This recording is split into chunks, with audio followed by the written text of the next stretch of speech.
آپ میرے کو بتاؤ نعت خواں کیسا دیکھتے تھے، پھر میں آگے اور کچھ چیزیں اور آپ سے جاننا چاہوں گا.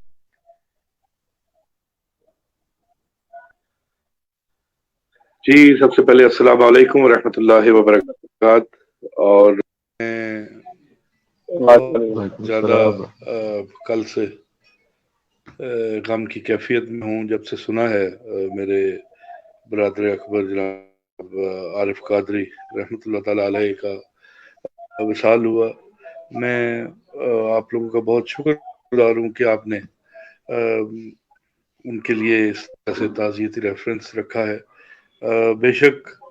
عارف قادری ایک عظیم انسان تھے، ایک عظیم نعت کو شاعر تھے، اور میں سمجھتا ہوں کہ میرے گھرانے سے ان کی وابستگی جب وہ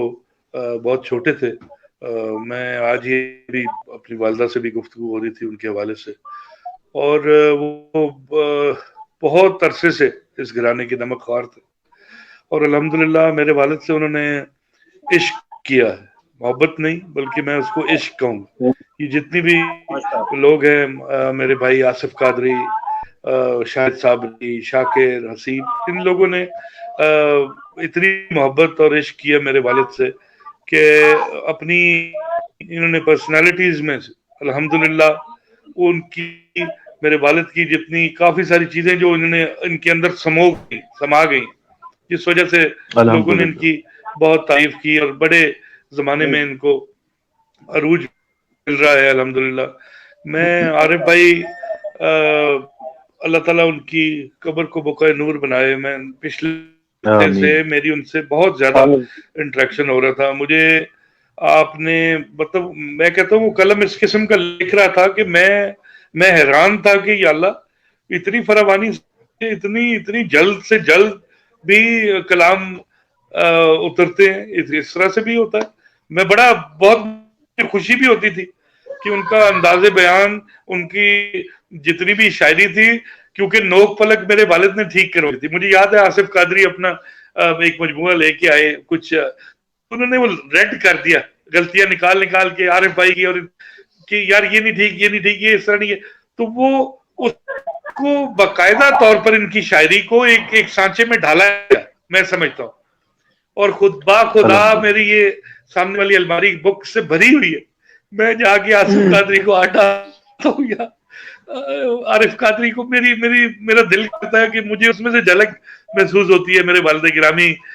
کی جو ایک سوچ تھی. یار نعت کا جو پیرن ہے وہ حضور پاک صلی اللہ علیہ وسلم کی طرف ہی لکھائی کا رخ ہونا چاہیے. میں وہ کئی لوگوں کی شاعری میں ہی ہوتی ہے، میں اس طرح سے چلا جاؤں گا، میں بھٹک جاؤں گا، میں فلان ہو میں کا ذکر نہیں ہوتا، بلکہ اس میں سپردگی اور ایسا کمال ہے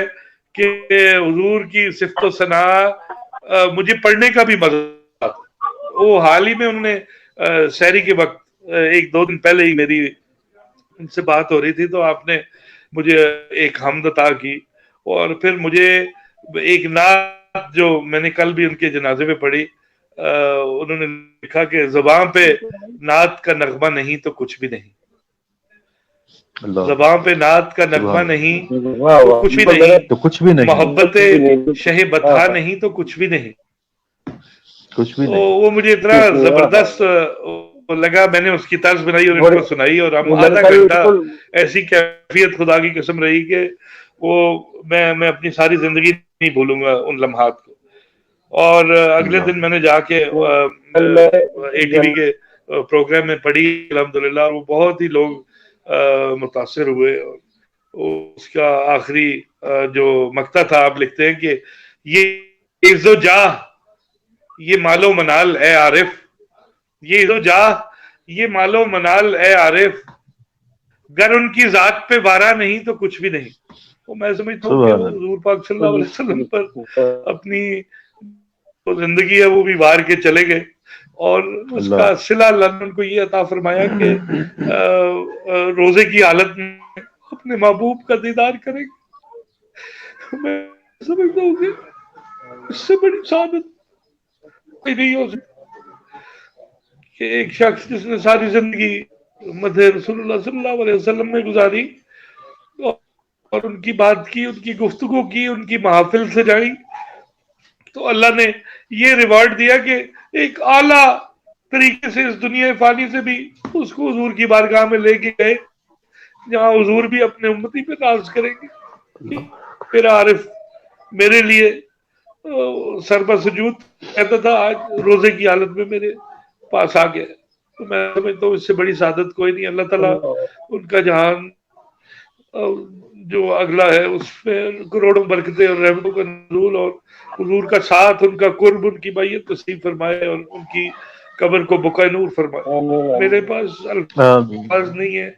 کہ میں ان کی اور شان بیان کر سکوں۔ اللہ تعالیٰ ان کے درجات میں بلندی عطا فرمائے اور آپ لوگوں کو اس جو آپ نے جہد کی ہے اس کا اجر کثیر عطا فرمائے۔ بہت